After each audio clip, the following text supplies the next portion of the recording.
You missed it. You missed it, but it was great. It was phenomenal, and it has producer James laughing his ass off in the background because he saw it. You must have been looking at your phone or something. But what did you do? I had a last minute panic attack about something, and Luigi, and I just did a very quick action with about 2 seconds to go before we went live. And producer James spotted it and pissed himself, and you were clocked out. So hello, and welcome to the rundown. I'm Oz. I'm Micah. And we are here for all of your week 5. Is it week 5 shenanigans? Are we running down? What was week? Yeah. No, it's week 6. It's week 6. It's the rundown for week 6 going into week 7. Yes. Yeah, going into week 7. I looked at what we'd titled the stream up the top and it confused me. I'm sorry. Yes, we're going to be running down week 6, giving you everything you need to know. Before we do, we need a moment of silence for our brother Micah. His beloved Arsenal did not win the league.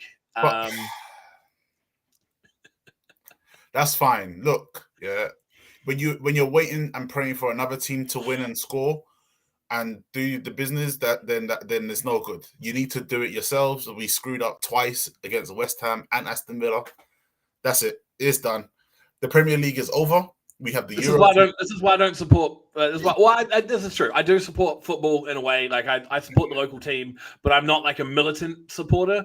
Just because I don't think they've ever been good in the entire time I've supported them. Like I've seen them get relegated twice.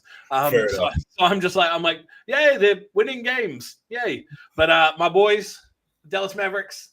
Don't worry. Conference finals. They will meet us in the finals and they will get spanked. So it's all right.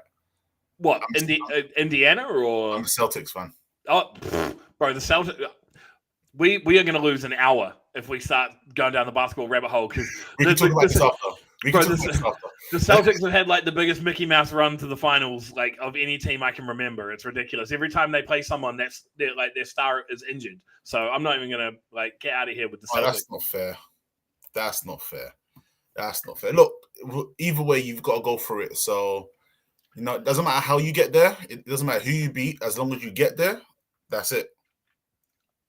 Very true, very true. Now, welcome, Russ. Russ has jumped in. Hey, fellas, couple of shocking results this week. Shocking for who, though? Shocking for whom? That's true. For who is a very good question. This week has been interesting, for sure. I think scoreline-wise, there was definitely some shocking results. Yes.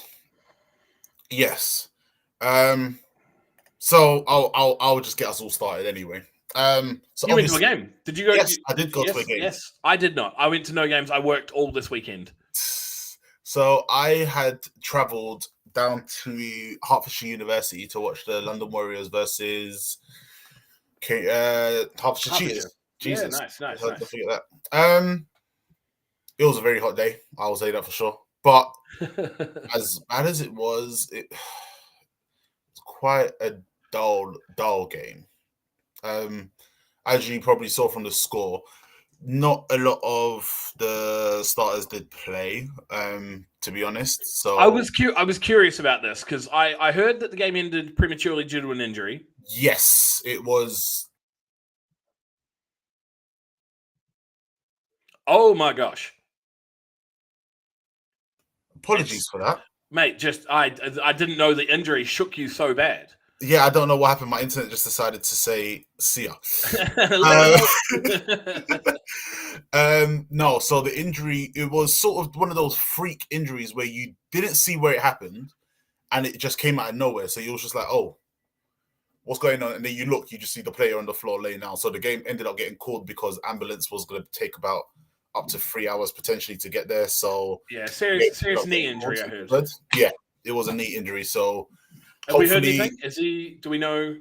No, I haven't heard anything yet. I haven't messaged because I just want him to obviously take his time, relax first before he'd be over like, because the thing is the moment this sort of thing happens, your phone starts blowing up when people hear about. They're like, "Oh shit, bro, hope you're okay." Like people come out of the woodwork. People you haven't talked to in ages come out of the woodwork, and they're like, "Oh, bro, hope you're okay.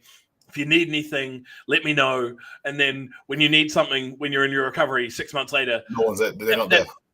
Nobody's around. Like I remember this. I remember having ankle surgery. I had full reconstruction on my ankle back in like 2014. It was not long before I moved over here. And everybody, when I was going through my surgery, I got my wheelchair, everything. Everybody's like, "Oh, well, you know, if you need anything, if you need someone to do your shopping, anything like that."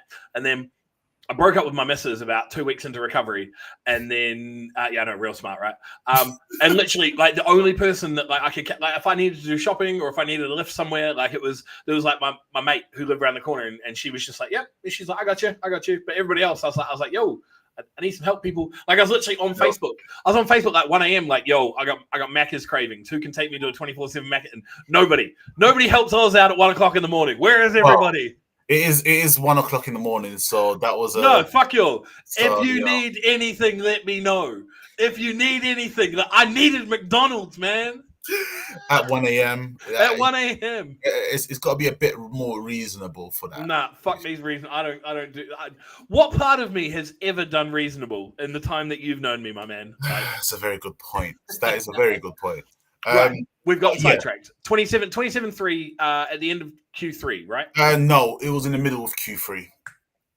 So it was in the middle of obviously there was no running clock, but there was a lot of bad calls as well from the referees, which was quite questionable. So obviously Hertfordshire University have 2 wires to separate the fields.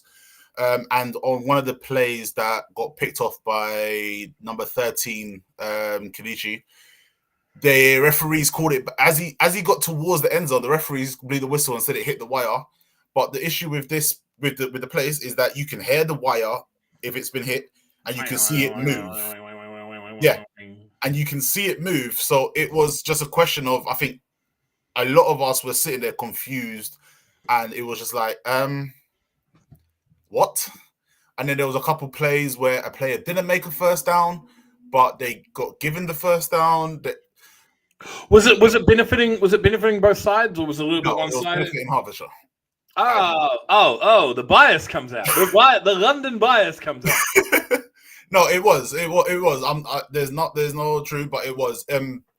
But yeah, there was no wire been got hit or anything like that. So again, it was a shocking way for the game to end. But yeah. So even then, that scoreline stands out a lot to me. 23-7 halfway through the third quarter. Like me and you talked about this before. When we did our predictions, you had London plus 60. I had London plus 48. Like we expected something more along the lines of what we got from Bristol Solent. Yes. No. Sorry, 1 second. Martin, I know the rule. I played at that field a lot of times, but I know that it replays it down. But Micah's disputing the fact that it even hit the wire. Mike has also got DoorDash, so we're gonna do filler for right now. I'm back. We've been told the wire was moving. There was an iffy first down, but to say it's yeah. So you're getting called out for your bias already. Let's go. No, I'm just get in the comments. Get in the comments. Call them out. Looking at the film on both sides, I didn't see it from where I was. So from where I was, it didn't look like you got hit. So Martin's calling you bullshit because he has reffed you before and he knows you're full of it. He knows you're biased. But he knows you're always trying to get them penalties for London. Look, I'm a clean player. You're a clean player. But no. So the first score actually came at the beginning of the second quarter. So we had a nil first quarter. Yes. Damn. Yeah. So it was again. Cheetahs would have probably scored a bit more if, unfortunately, the QB was a bit more accurate. There were times where he That's overthrew. that's a real fucking generic statement though. Like if my grandma had wheels, she'd be a train. Okay, there was a couple. Look, there was a couple plays that were thrown towards number 14, Ben Myers for the Cheetahs, and they were either thrown over his head too much, and there was times where the ball could have been placed right into his hands, but he just overthrown it. It is a trait that the QB does have. He did it at the finals as well last year. That's hence the run game came into big play for the Cheetahs last year in the Division 1 final. But it's just one of those ones, isn't it? So, yeah. I mean, this is going to be like from the Cheetahs perspective. There's a lot of a great result. Injuries aside, it's a great result. 27-3. Watched the game, very weird game. So I'm assuming Terrence is mentioning players that you will know. I don't know these people. Yes. This means nothing to me. But to take away from that, 27-3. Yes, game was called early, but that's still an encouraging scoreline. I am in a group chat that's got some Cheetahs players in it, and I saw a quick mention of they were on the march and they were on the comeback, and it was going to be a lot closer game. But I can't help but think those are the sort of messages that you always say when we didn't lose, we just ran out of time. Yes, that's a good way to think about it. That's the better way to go about it. But that's what one of the Detroit Lions in the 50s said. He never lost a game in his career. He just ran out of time every time. When they're 30 points down, but, the comeback was coming, bro. The comeback was coming. So that was the first game in the Prem South. Yes, it was. The other we had two other games in the Prem South. We had the Cats and the Blitz. Oh yes, 25-6. The score for the Cats doesn't shock me as much. No, as 6 points. 6 points from the Blitz is a bit of a shocker, especially how they played in the first game they played. Yeah, that was a bit of a shootout the first game. I would have expected something a bit more interesting, especially as you're playing at home. You've had this is your third game as well now, so I'd expect there would have been a bit more creativity, I guess, with the players, potentially getting the ball to their star players to actually make moves. Say, you don't get to play these guys. This is the last time you play these guys this season. So yeah, and that's it. So Cambridge have swept Blitz this season, first time in history. First time in ever. Yeah, first time in history. So it's a good look for the Cambridge, that's for sure. Gifted that 6 at that. Yeah, so there we go. We've just been told that the Blitz were gifted that 6 at that. So that's going to be a little bit grinding for the Cats, thinking that you could have shut out the Blitz in your second season in the Prem. So huge performance for the Cats. This season's going really well for them, and they've got to be encouraged by the way things are going. Obviously, Solent's going down. They're pretty much secure in their position here, but still a lot to build off. They've got another game against both the Warriors, and then they've got, I think, both against Bristol. So they got both games against Warriors, both games against Bristol. No, they got one game against Bristol. One game, yeah. They did play one of the top 2 teams already. The second game, yeah. So Cambridge again, So there we go. The Cambridge D, Cats D wasn't scored on at all. Blitz 6 points came from a muff field goal, scooped up and run to the house. Hey, you need a bit of luck. You need a bit more. You need a bit more than that if you're gonna. But no, that's huge for the Cambridge D to shut out. Yes. Blitz. Now my thing is, it needs to be repeated next year. Otherwise, this year will be classed this year as a fluke, but that's for next year's rundown. So. I mean, yeah, we don't need to be touching on that until the end of the season, where we do like a wrap up sort of thing. At the moment, you've 2-0'd in the league in the South. That's the thing. You've 2-0'd the Blitz. You are looking at like you said, the third best team in the South in the country. So. Yeah. And heaps for them to build off of. They've only got to play Cambridge and Warriors twice again next, and Cambridge. And they have Solent. Cambridge have the Cheetahs. Yeah, So for Cambridge, that's a good shout. Now, I think a lot of people saw this score. The next game. I expected this. I expected it. which hence the reason I put them at 50 plus. Bro, I had them at 60 plus. I had 60. Yeah, I had Aztec 60 plus. Woo! Fair enough. But yeah, for the score, I don't know what the actual score was at halftime because I don't think the quarters were getting called changed a lot. Because I remember one moment I saw it was 61 at halftime. Michael talking about the next year, forgetting Baffa could do anything. Yeah, literally. You say that, Aaron. Literally, Actually, my job. Yeah, no, seriously. My job is split. We have a northern engineering team and a southern engineering team, and our engineer who lives in Cambridge is in the northern engineering team.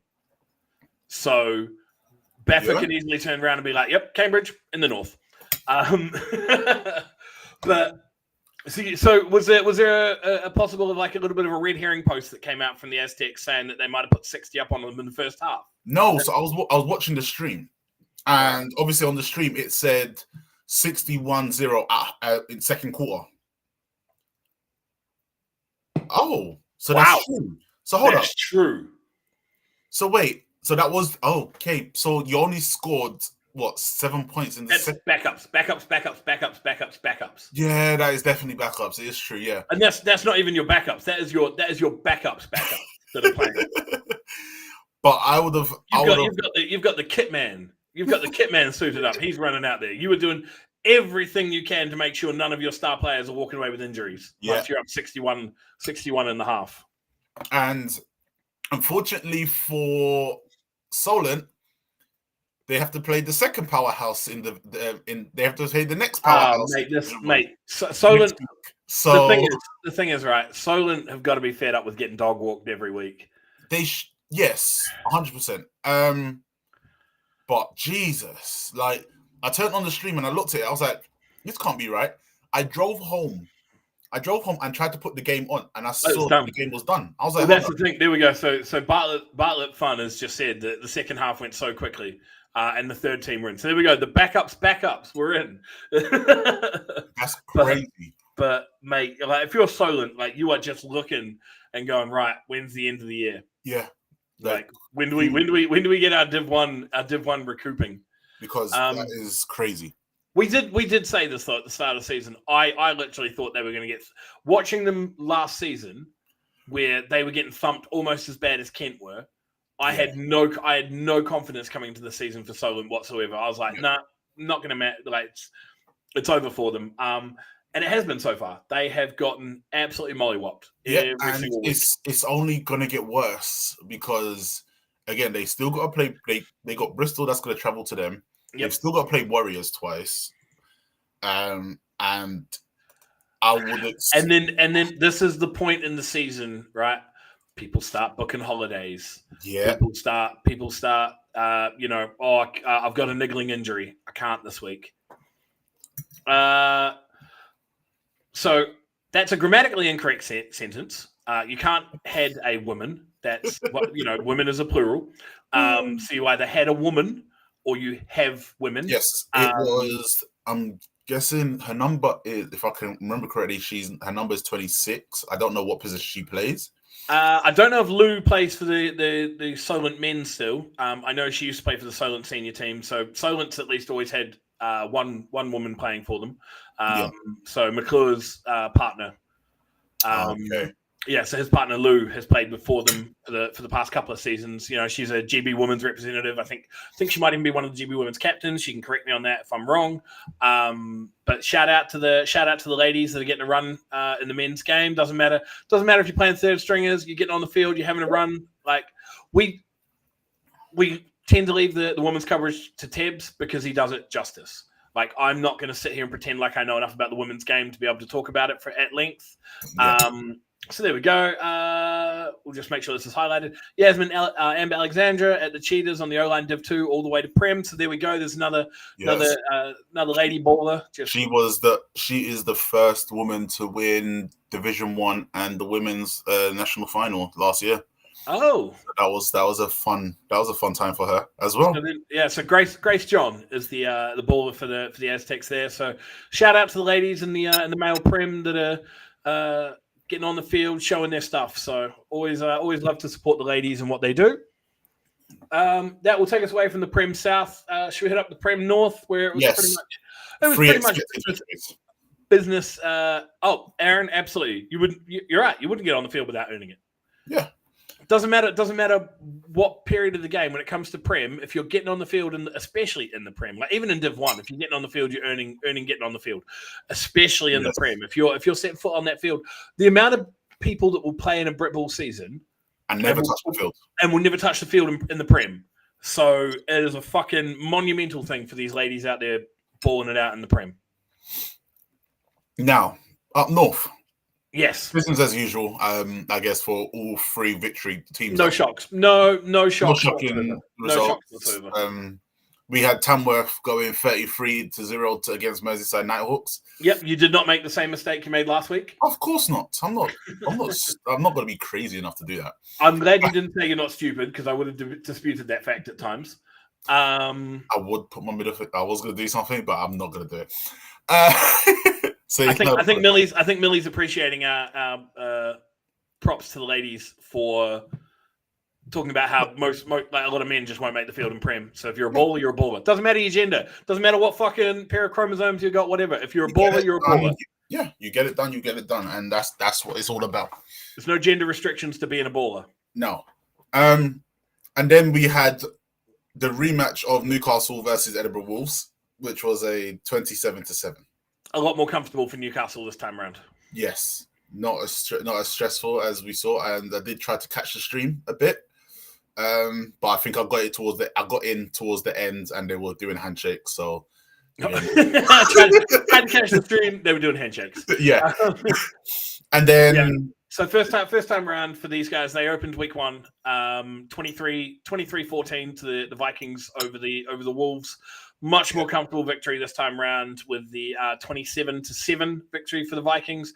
Really starting to hit their stride there in the North, and have easily established themselves as the second best team there in the North behind Manchester. And some would argue they're closing the gap. Some would say that when they played that, Manchester didn't roll out their strongest players. Yeah. I don't know about that. I wasn't at the game. I can't speak to that, but Newcastle absolutely crushing it, and I love to see what they're doing. Yeah, so the rematch against those two teams will be very interesting. But again, we move up to Manchester versus East Kilbride, 42-0, as expected from the champions. I'm going to be honest. Yeah, it's this doesn't this was business as usual. You got it done. You were expected to put sort of 40 points on East Kilbride, and you did so. If Micah actually did power rankings, I'm sure that he would be looking at moving some teams around. But we need to get this out of the open. Some of the people's favorite segment where Micah makes is no more. Well, no, it's not no more. It's just that I've not been feeling too great today. So yeah. Some of the our segment where where Micah arbitrarily ranks teams in the Prem, and then I just pick them apart and argue with them for the sake of picking them apart and arguing with them. Will not be happy. Will not be happening. Words are just difficult for me right now. Like I'm just stumbling over everything. Oh, look, it is one of those ones. But the Prem, every team that we expected to win won. Yeah, that's the thing. And there was no. It's going to be a shocking score. It'll be a little bit as a disservice for Manchester, where we say you won and we move on, and for EKP you lost, move on. Yeah. But that's it's the run of the mill. It's what's expected. There's no exactly. There's no shock there. No. So they did their business. They did the business, and for EKP, they've got one more matchup against Manchester this season. So obviously they'll be looking at that and going, right, can we have a better performance when that comes about? But predominantly they'll be looking at the Newcastle matchup. They will be looking at we use Restream. So TC players ask, what's our streaming software? We use the website Restream. So again, it's not down in any other team, but when you expect teams to win, it's just something that it may sound like we're being harsh, but it's just it's the nature of the beast. When you are a middle of the pack team and you've got these dominant forces that are the Warriors, the Aztecs, the Titans. Exactly. Maybe we start putting the Vikings in there as well. String of strong, string of strong performances. But when you have these teams, everybody else has to go right. That's a loss on the schedule. Who can we? We need to make sure that we're not losing any of these winnable matchups with. So for EKP, they're looking at the Edinburgh, like the battle for Scotland. Yeah. Who's going to be the third best team in the? That's where it is now. Who's going to be the third best team in the North? Yeah, 100%. Is it going to be East Kilbride or is it going to be Edinburgh? Or are Tamworth going to somehow come out of nowhere and try and steal it? Who knows? Yeah, exactly. Yes, but it's one of those ones, isn't it? They had a bad start last year and they picked it back up, but they've lost. I think they've lost more than enough games to even become the third best team, I believe. So before we go to so we got a few comments that we're definitely going to bring up. So Bartlett started it. Must be getting near to the part of the season jumping ship to join a hopeful playoff team. And Phil has just mentioned the transfer portal closes 4th of June. So we've got, what's that, 3 weeks? 2 weeks? 3 weeks? About 2 weeks. Yeah, sounds about right. So 20, yeah. So it'll be Tuesday. So yeah, two weeks and 1 day. Two weeks and 1 day. Absolutely, we're going to see players jump ship. It happens every year. People do it all the time. And I don't know how I feel about that. Don't get me wrong, yeah. You've joined the team, you want to play. I get that.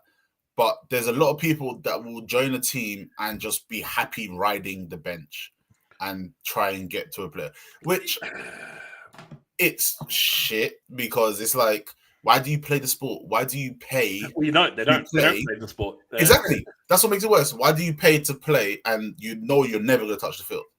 Unless you're doing it for a reason. Oh, I want to get better, but then, yeah, I suppose it matters. So sometimes when you get these teams that are floundering, it might be that they're floundering because they've had change in coaches. They've had a change in philosophy. They've like these things. So I look at why do I think people might jump from Solent? And that's because they've had a massive upheaval of everything. So even in the preseason, people had left and went to other teams and stuff. Yeah. It's been a lost season for Solent from the start. And I feel like if you had joined Solent, maybe one year ago, 2 years ago, and you joined because at that time when they first made their march from from Div 1 up into the Prem, it looked like Reigns was building something. Yes, like the way that things that were going. And then you could easily see somebody like after Reigns' departure now, and then we've got new coaches in, we've got a whole new infrastructure in place. Like you could see people going, you know what, this isn't what I signed on for 2 years ago or whatever. I'm going to take this opportunity to now, Yeah, no, and I get that, and it's one of those ones where you need to be able to look at the off season and preseason, where you'll be able to see how your team's going to be in preseason. So Millie says, if you can't beat them, join them. Absolutely. If you get flogged in both games, go join them. Make friends with the people that beat. That's the best thing to do when you get the shit kicked out of you on the schoolyard. Go be friends with your bully. But then he's not going to beat you up again. The only thing that I do enjoy about the transfer portal is that the team that you want to transfer to, they have the right to they have to accept it. So if they don't accept it, then you are where you are for the rest of the season, and then in the off season, that's what you can try. Yeah, but the majority of teams are not going to be turning down players. I think just because it's a long season, there's attrition, there's injuries, you want to be looking at, especially if you've got playoff, you're a playoff hopeful team, or even not even a playoff hopeful team, but you're a 100% secure playoff team. You want to make sure you've got depth at all your key positions. You want to make sure that you've got the ability to rotate some of your best players out when you're in those blowout games, not risk them. Yeah, so, but then also it's down to one of those situations where are you midway through the season, are you generally going to get game time? Are you really going to be one of those ones that are going to get straight up, I'm going to learn the playbook like that, I'm going to understand it straight away, and then you've got to then get into the coach's good graces to trust you to do what needs to be done to actually get under the game? So Yeah. it's one of those ones where it's like you're just basically going there to sit on the bench anyway. Yeah. For nothing. So unless you're a superstar. Unless you're the sole baller on your team and you're sick and tired because you're 0-5 and you're like, you know what, I'm gonna go where I'm valued. Then again, every team is different. Every team needs good O-line, D-line. Yeah. Yeah, so we're gonna touch on some of these comments. So Adam said, "What's his mess?" The people still moaning about us saying bad things about their teams. Adam, we don't say bad things about anybody's team ever. I have never uttered a negative word about. Don't you raise your eyes as I say that word. I fucking focused, so that was going to be a normally said word, right? I knew in the lead up that I was going to be saying that, and I did my best. Yes. Yeah, we've never said anything derogatory about anybody's team at all, unless you're from fucking Cornwall. Wasn't the transfer deadline July last year? No, it's always been at the beginning of June. I can't remember. I think it's always been the beginning of June. It's just something that's always been there. It's always been like the 4th or the 5th. This comment had me. This comment had me because there are a lot of Instagram players. Oh, bruv. There are more. I'd say the league is probably about 40%, 60% Instagram players. Yeah, I would say once you get down past like out of the Prem, it's like 75% Instagram players. There's a lot. There's people hunting for that team photographer. Where they at? Doing your tunnel run throughs. How's my hair? I personally have seen it. I was going to say, as a team photographer, you 100% have got people side eyeing you, making sure they know where you are. You do see it. So Aaron said, recruitment never stops unless you're crew. Recruitment. I don't have enough jerseys. Nana said, "Suns out, guns out." You, my man. Oh man. Phil mentioned every team needs O-line, D-line. Always. QBs will never work in transfers. That is because there's not enough good QBs in the UK. Yes. That is my that's my belief. There's only a handful of really good QBs in the UK. The rest of them are fucking bang average. At best. Loyalty is a guilt trip used by teams who no longer serve the goals and desires of players or coaches. If your product isn't good, why should members pay? Offer a service people don't want to leave. 100%. And hence the reason why a lot of people join Manchester Titans. So Sam has said, as soon as you no longer serve your team, they won't think twice about dropping you. Yeah. Absolutely. Yeah, that is true. Spot on with both those. Nana's just said lies. I'm assuming that's when I was talking about us never saying. Yeah, so there we go. Yeah, definitely. You're full of shit. You've never said anything bad about anybody. And you are wrong. It was brought from the beginning of July. Really? Brought forward. That's a bit of a weird one. But me and Steve, though, we did have this conversation last year when the deadline was in July about did we think it should be brought forward to prevent teams, because come July, some of the teams have played 70% of their season. With 70-80% of their season come July. No. Yeah, a lot of people want to transfer. No. Let's never disrespect my name like that ever again. Never disrespect my name like that. Yeah. I'm gonna have to come over. I'm gonna have to come over there and slap him. Keep my co-host name out your motherfucking mouth. Let's never do that. You're trying to fish. You're fishing, yeah? I'm a Will Smith Nana. That's what's going to happen. Let's never do that again. All right. Steve's rant worked, sort of. Yeah, it was 100% Steve. It was all Steve. Yeah, but people want to be a part of Playoff Glory. If you want to be a part of Playoff Glory, join the team in the preseason. Go to the good team before they're good. Join the team in the preseason. If you want that Playoff Glory, don't wait until your team gets smacked 60-something in 3 games and then decide, I'm going to transfer. See, the thing is, I don't really care if people are going to transfer now, right? But mind you, that with it's still 2 weeks from now, so we could have seen some of the teams could have played 6-7 games by the time. Yeah. So we could be 70% of the season over. So yeah. Should we move on to Div 1? Yes, we will. What happened in Div 1? So let's just start off with NFC Scotland. Everclyde beat Blackhawks. Goliath beat the Blackhawks. So this always cracks me up, right? Too many people quit losing teams to ring chase. You have to pay for the fucking ring, and they're not cheap. Yeah, it's not free. It's not free. So like, better join the team on the field that never loses. Don the stripes. Absolutely. Solent will stay up, as I reckon Blitz will lose more players to the Warriors. The Blitz will have to fold. Like. If Solent's staying up, the Blitz will have to actually fold. No, Blitz will just if Solent are staying up, Blitz will just end up becoming one team again. Yeah, true. If they lose, that wouldn't that I don't think it will be like. But I don't see Solent. I don't think no. I do not see Solent winning a game. So 0-10, 0-10, or 0-8, whatever the fuck they get. No, 0-10. Yeah, 0-10. So I don't see that happening, but. Solent and Merseyside are both getting relegated. That is a foregone conclusion. You can clip this. You can fucking play it back to me at the end of the season. If they don't, I don't care. They're going down. That's all there is to it. Right, NFC Scotland. Yes, let's start off with the over the wall, I guess. What the fuck happened here? I don't know. I guess they showed up and decided that it's time to play ball. And they did.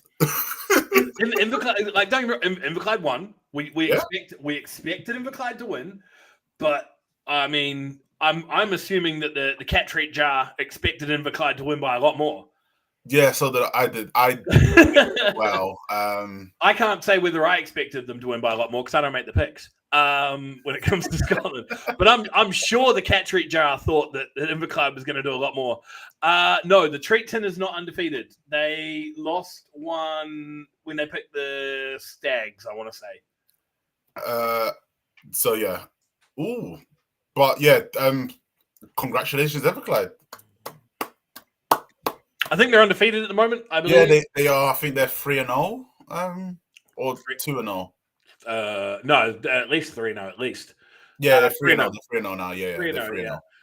So, I mean, but 10-0, that's big for Clyde Valley. So Clyde Valley lost to the Highland Stags last week. So they are sitting at the bottom of that division at the moment. Yeah, but do they even get relegated? They can't get relegated. I have no idea how the fuck the relegation works with Scotland. Like, I have no idea. Could you imagine a Scottish team that gets relegated have to travel all the way? Because the thing is, right, fucking, because EKP's not getting relegated this season. No. EKP's not getting relegated. Edinburgh's not getting relegated this season. No. They are secure. So unless we're pulling another fucking Scottish team out of the ether, like, well, we do have Aberdeen Roughnecks that are. I think they're in association at the moment, and I do want to talk about associate once we've finished up with Div 2. So okay. I've got a request of sorts that's come to me. So have Solent and Cheetahs played yet? I'm out of the loop with Brit Ball. Cheetahs beat the Thrashers 20-10 first game. Yes, first game of the season. That was opening weekend. Cheetahs were down 10-0 and then came back to win it 20-10. So, yeah. And then, nobody asked for a Scottish division, though, remember. Mostly came because teams wouldn't travel. Inverclyde played Clyde Valley 3 out of the 4 weeks just now. Must be fucking hell. 3 out of 4. Damn. Jesus. That's not fun. That's not. Yeah, because they've just played them. And then they've got another game next week. So on the 2nd, 2 weeks from now. 2 weeks from now. They play them again. They've got a week off this week, and then they play them again on the 2nd. And then they play them again on the 9th. So they've got they've got 3 games in 4 weeks, and all 3 of those games are against each other. Is there a point of this league? Is that division? The point in the league? That division. That's definitely an off-season rundown discussion. Is there a point what I meant was, is there a point in that division? Because that's ridiculous. Yeah, Clyde Valley schedule was rotten this season, to be honest. Yeah, it fucking was. There's only 4 teams in the NFC Scotland. That's the thing. When Aberdeen folded in the preseason, it kind of just went screwed everything up. Yeah, to everybody else. So exactly. So, boy. Yeah, one team division with all cross division games incoming. Absolutely. But they're going to be traveling to Ouse Valley and Cornwall and Birmingham. Right. So we did pick it. The Goliaths. The Goliaths got picked to win. Yeah, they did come away with the victory. We have 2 games that were shocking in the Division 1 North. So it was. Are they though? Are they though? Well, the scoreline. I'd say the scoreline more so for me on the Sheffield Giants 57, Humber Warhawks 13. I picked the Warhawks. Yes, I did. I know this already. Yeah, you did. I actually thought you'd pick the Rams for a second as well. No, I picked Alphas for that one. You did pick the Alphas. But Sheffield Giants. I think they had a slow start, and I think they are putting it together. Like I saw when I picked them last week, I knew that Humber had won the first game round. Yeah. But I again, and there's no real analysis here, guys. Like I'm not going to pretend like I know what the fuck I'm talking about. I don't know. We started with Prem, Simon. We started with Prem, so we're getting to Div 2 soon. I'm not going to pretend like I know what the fuck I'm talking about. I don't know these teams. I don't know these players. Everything that I guess is based off of either what's happened or. It is. It's what. Yeah. No, I can't even say what. I can't even say what will happen. It's just based off what's happened previously.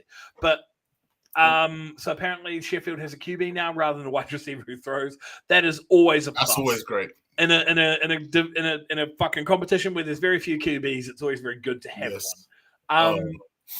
There was a certain game. I think it was. It was where they beat the Romans. That made me go. Right. Okay. They were on they like it was they ran the Alphas close. They lost by 4 to the Alphas. Yeah. And then they beat the Romans, and that made me go, right. Maybe they're starting slow, they're getting their shit together. And that was why I took them last time round. And they fucking 57-13. Is this making that division even that much more? Mate, this division is a bloodbath. This division is but the thing is, most of the Div 1s. No, we haven't talked about the Alphas game yet. That's the next one we're going to talk on. That is next. This whole division, all of Div 1 though, because the thing is, we sit there, we look at the Div 1 South, and it's just as fucking confusing a lot of the time as well. So all of Div 1, it has so much parity. It's amazing. I love it. I think I said it last. I think I was saying it last year to people. Division 1 is a lot more competitive than easily. The talent, obviously, the talent is higher in the Prem, but the competitive level is bigger in Division 1 until the playoffs. It's because as a country, like the majority of our talent level is a Div 1 talent level. Yeah, and then you've got those 4 or 5 teams that will be the special ones in the Prem, which. That's where it stays. But this division, the Division 1 North, we've got 3 teams on 2 wins. But Sheffield have played 4 games. So, yeah. It's crazy, right? Sounds like a treat box is going to be needed for more than just D1 Scottish. Because the thing is, I'm getting the picks right for the other divisions. It's just the fucking Scottish division. I didn't know what the fuck I was talking about, and I've taken it out. It's not. I'm not playing around with the Scottish people anymore. Like they're all too angry and Catholic for me. I'm not fucking around with it anymore. Right? But that's a great win for Sheffield. Huge, 100%. Huge win. Rough for Humber. Obviously, first season up. It's a difficult division to be in. At the moment, you're in a position where you are fighting for your life. Yeah, it's a difficult division to be in, and unfortunately, you got to pull something out of the bag to really potentially try and stay up. But it's going to be difficult for sure. So, if I remember rightly, Davey is a Sheffield Giant player. No, he's a Alphas. Davey, if I remember rightly, Davey plays for the Alphas. So he's mentioned that week 1 he said Sheffield would win. It wouldn't be close versus Humber. He guesses he was 4 weeks early. But hey, better being 4 weeks early than never at all. That's true. But as soon as we you're gonna. Oh, fair enough. Yeah, I'm gonna need. Just everybody. Oh, okay, so Davey's jumped. Davey's gone cross country from Scunthorpe to Manchester. See, he's gone ring chasing. There's no loyalty in Britball anymore. There's none. There is. Well, there's. Why should there be loyalty if you have to pay? Oh, right. But you just need to get that stuff out of the way early. Mate, go where you want to have fun. I've got no issue whatsoever. Right. We have Scunthorpe Alphas. Oh, Davey has gone on the venture. On the venture at Titans, snagged the tutty on Sunday. I'm pretty sure Warwick is either a no fans or no. He's Scunthorpe as well. He's either a player, coach, or just a coach. Okay. Fair enough. He lives in Leamington. You say that like I know where the fuck that is. I think it's near Manchester. Or bro, the only thing that is close to me is it sounds like Lamington, which is like a sponge thing with like desiccated coconut. We have not done Division 1 South yet. We're getting there. We are so far behind. Yeah, we are starting from the Prem and we're going downwards. So next we have Scunthorpe Alphas 40, Yorkshire Rams 20. Wow. See, I thought that we both picked the Alphas in the so Rams Alphas last week 32-28. So there we go. Warwick's also the Lord and Savior as well. Not even GM, just Lord and Savior. So he's the second coming of Christ. We both looked at the Yorkshire Scunthorpe scoreline last week, 32-28, and we went, I think they're gonna lose. I think they're gonna lose in the reverse fixture, and they did, and they fucking really doubled them. Yeah, that is a big old loss. But so far, it has not. There's not been a lot of game. It's interesting, and I might go watch the stream back because if I'm not correct, you got requested to. Yeah, so the game. Yeah, I don't know if it was an official request, but there was a request that came through. I think it might have been on Friday or Saturday. I think it was Saturday. Yeah, to see if I could guest commentate the Scunthorpe game, the stream, because they were down a man. And I was kind of in the area. I was working on the Teesside coast. I was in like Redcar, Saltburn area, so it's probably about another hour and a half down the coastline to get to Scunthorpe. But unfortunately, I was working. I would have fucking loved to have done it. So there we go. The request came from Jesus himself. I honestly, Warwick, I would have fucking loved to have done it. I really would have. But at the moment, just work. I'm working weekends most of the time. Luckily I've got this weekend off, but then I am. I've got the following 2 weekends, both Saturday, Sundays. So it's pretty brutal at the moment. So I'm not getting to any games, so I can't give insight based on what I'm seeing on the field. Okay, right. I am going to dispute that fact. So Warwick is the sexiest middle linebacker to ever grace the field. I'm going to dispute that fact purely on the fact that I have seen both J5 and Russ Paulson of the Cambridge Cats play middle linebacker, and they are 2 very, very handsome men. So I can't give him the title. It would have to come down. They'd have to do a fucking catwalk. We'd have to do a full Miss Universe pageantry. The title. Oh Lord. Yeah, needs to be. But I appreciate the blessings. Right, we're getting so fucking sidetracked. Yes, that's Scunthorpe 40, Yorkshire 20. Scunthorpe did the job. They did what they needed to do. Yeah. So, yeah, great work. Great. J5 is now J5 is an edge. Russ is now a DE. Warwick gets the claim. So it's being done on technicalities. It's coming down to technicalities. Fair enough. But Russ definitely has a killer stash. This is Scunthorpe re-establishing dominance on the division. Yeah, and it's gonna be very interesting with the run up because we still got like 4 months left. So Chester has got a brutal fucking Chester's got a brutal little run right now because they play a running hot Sheffield this week. They run a running hot Sheffield, and then they've got Scunthorpe the week after. I reckon that will help us sort of balance out of what the fuck's happening in this division. 100. Because then if Romans come out and beat the Giants, I'm just going to sit there and say, you know what? You don't do what you don't got to do. I ain't gonna pick because, geez.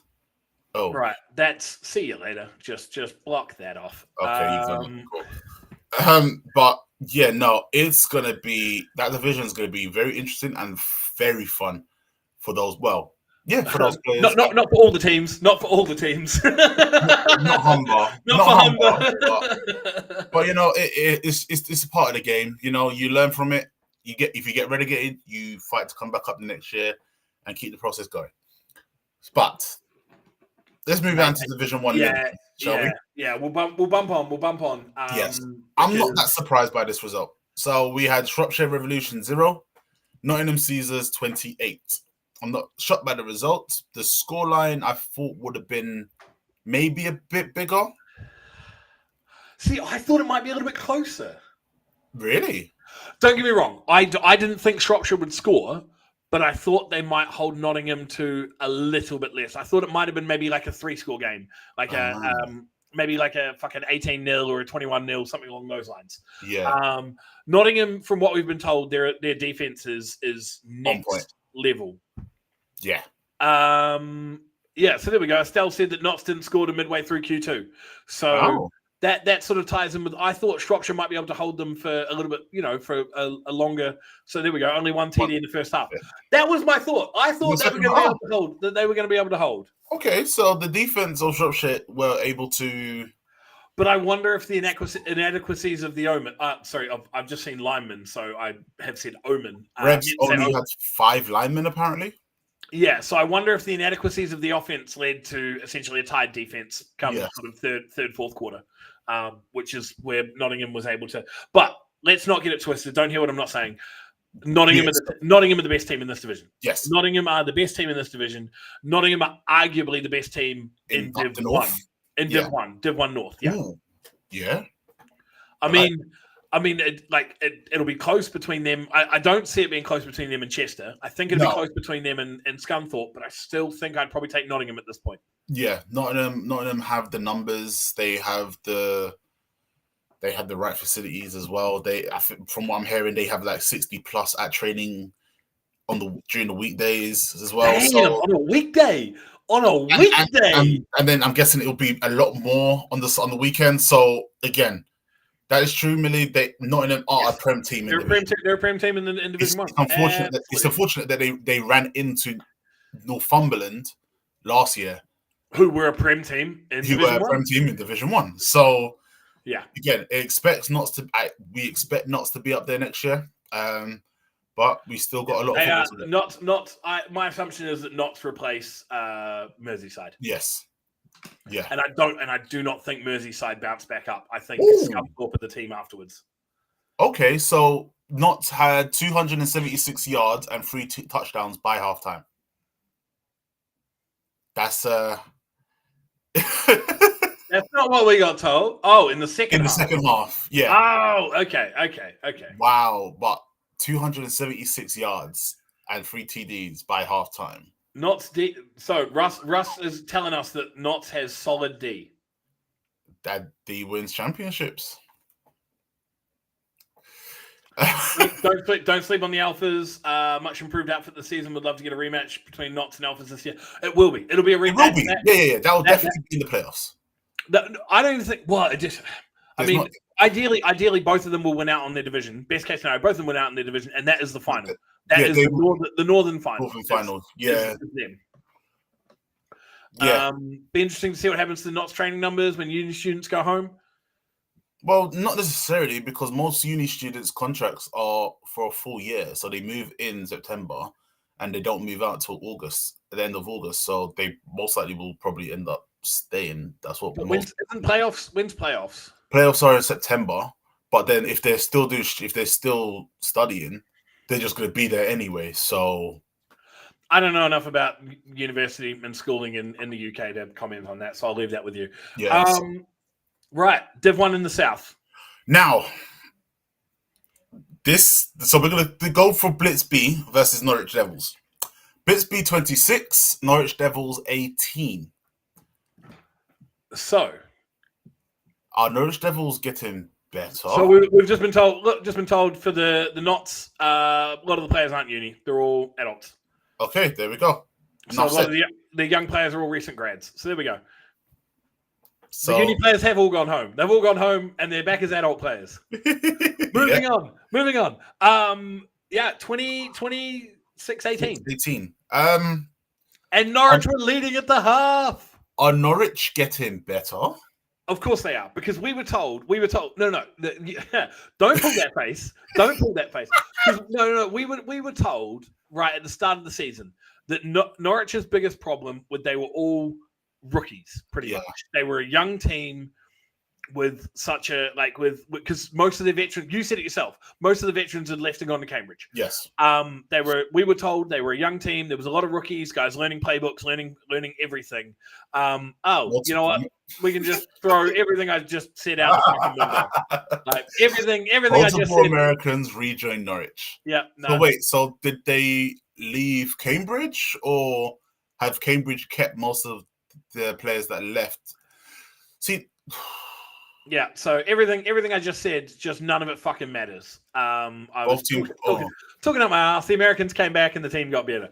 Doesn't matter. No young players have grown. No young players have matured. Have earned their stripes in their first season. The Americans came back. Yeah, both teams pulled out. Amazing game to watch. Big props to the Devils though, putting out 18 in their third straight away.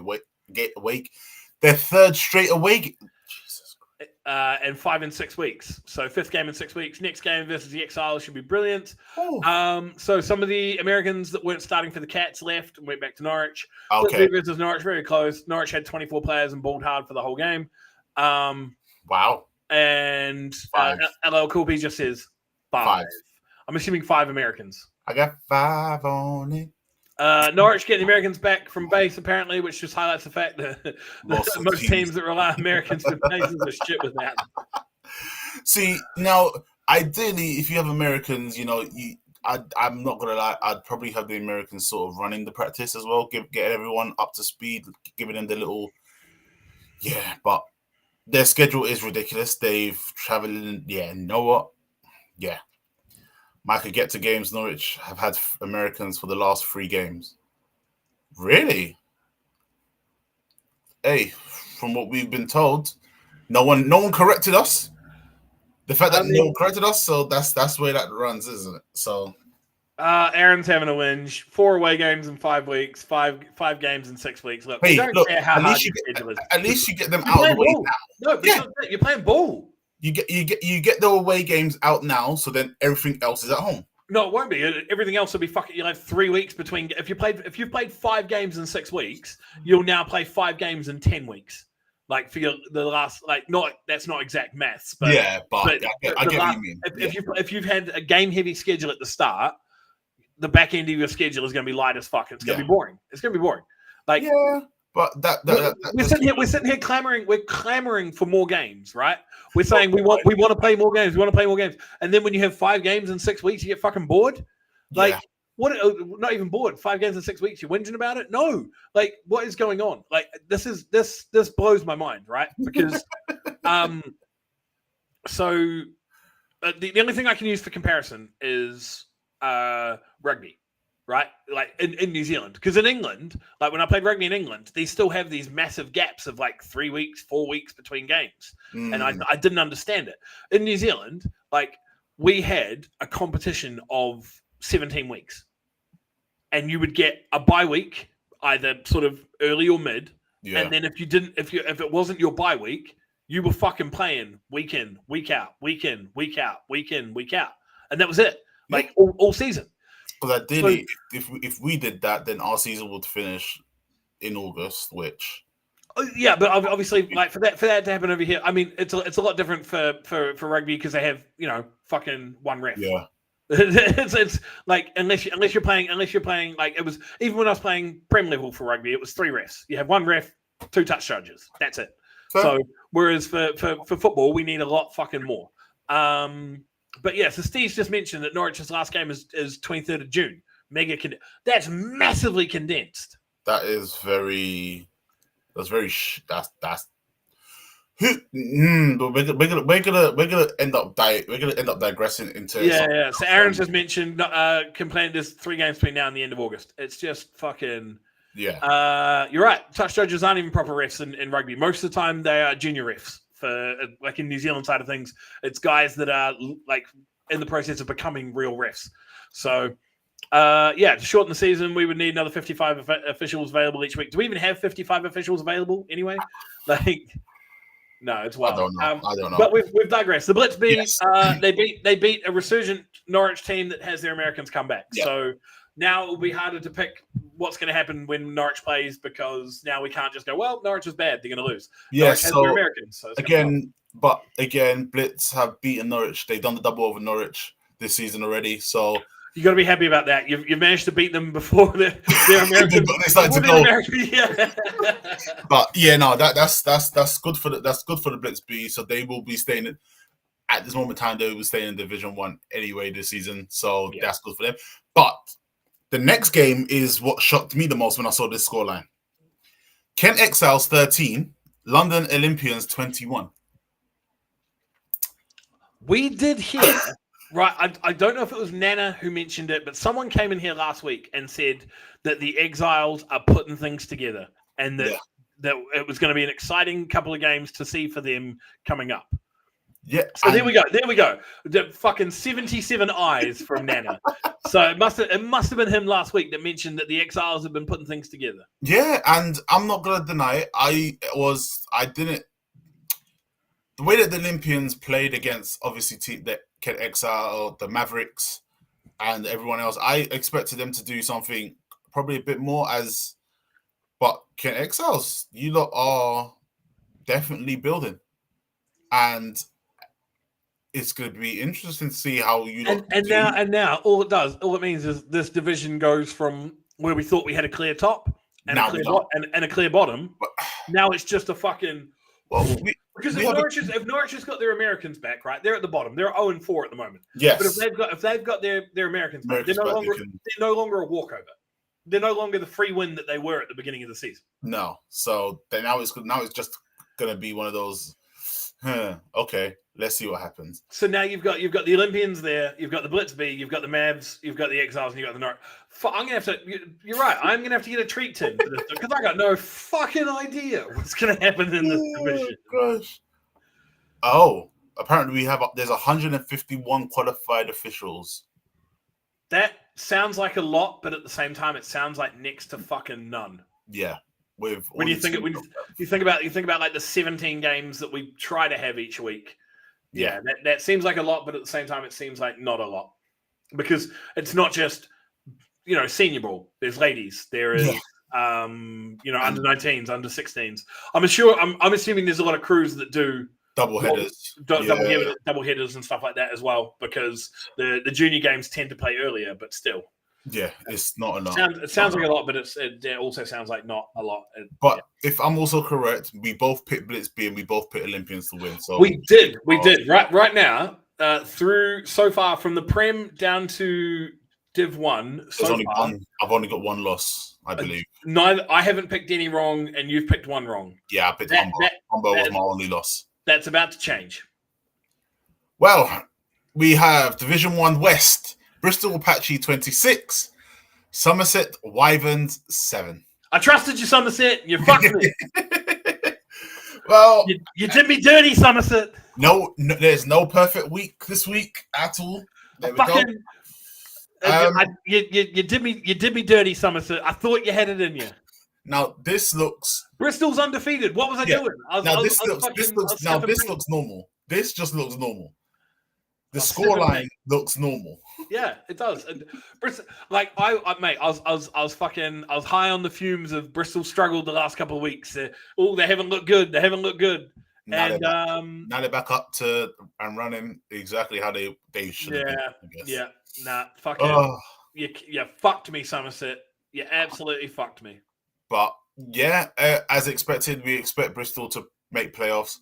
Now again, we still have that question of, can they get promoted? That are they a separate outfit from the Aztecs? Are they still under one? Who knows? But we'll find out when playoff comes around, and we'll see what happens if they do get promoted. Oz trying brick ball maths never works. Yeah, I did it. That was the thing. I was like, "Ooh, tried. it worked." It's that classic. It's that classic meme. Like it never works for any of them, but It's it gonna might work work. this time. It might work for us. It didn't work for them, but it might work for Oz. It didn't fucking work for Oz. Oh my gosh! Right now we're down to Division 2. We are. We're into Div 2. We've got one loss between us this week. I now have 2 losses. I know you do. So we have Darlington's Steam 46, Gateshead Senators 20. Mate, I told you. What? Dysfunction. I fucking saw it on the sideline. Dysfunction. Jeez. Right. I guess losing their. Hey. So I got message. I got message from someone associated with the Steam, and they were like, "Looks like you picked the right way." And I was like, mate, the dysfunction I saw on the sideline last week, I had no fucking trust in them. The fact they were shitting them, like just sort of breaking down against Doncaster, gave me I was like, nah, I can't trust them. And all they said is that their insight was the Gateshead can't stop the run, and if they can't run outside, they can't do anything. Okay. Which kind of like I'm not going to be saying that's my analysis because I've been to more Gateshead games than any other games this season. Yeah. But one of them was a rained out fucking slot fest. And then the other one I turned up at halftime. So I'm not going to sit here and pretend like I'm an expert on Gateshead because I'm fucking not. But the things I did see when they were doing well, they were running to the outside. When teams were scoring on them, they were running up the middle. So the guy who said this to me, he knows what he's talking about. Yep, that's fair. Light work. Okay. D2 had a breakout week, more points in D2 than the rest of the season combined. It feels yes and no. I mean, someone else put fucking 60 on Doncaster at one point. So, whenever Doncaster plays, they're going to get shafted. So, and this was the only blowout game. Yeah. I've just looked at not really. No, I've just looked at the footage.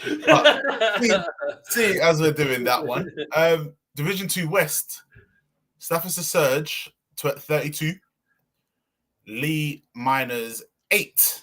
Yep, that is another. It's a jail-worthy offence. You're not allowed to beat Miners that bad. Well, yeah.